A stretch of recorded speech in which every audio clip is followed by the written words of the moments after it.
அருகே நிலம் உழுவதில் ஏற்பட்ட தகராறில் இருதரப்பு பெண்களும் தலைமுடியை பிடித்து இழுத்து தாக்கிக் கொண்ட சம்பவம் பரபரப்பை ஏற்படுத்தியுள்ளது.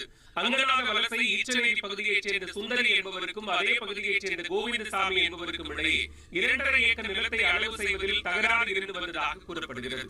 இந்நிலையில் சுந்தரி அந்த இடத்திற்கான பட்டா தன்னிடம் உள்ளதாக கூறி உழுது பயிரிட டிராக்டரை வரவழைத்துள்ளார். அதற்கு கோவிந்தசாமி எதிர்ப்பு தெரிவித்து டிராக்டரை நிறுத்தி சண்டையிட்டு வாக்குவாதத்தில் ஈடுபட்டார். இதனிடையே இரு தரப்பைச் சேர்ந்த பெண்கள் திடீரென தலைமுடியை பிடித்து ஒருவரை ஒருவர் தாக்கிக் கொண்டு சண்டையிட தொடங்கினர்.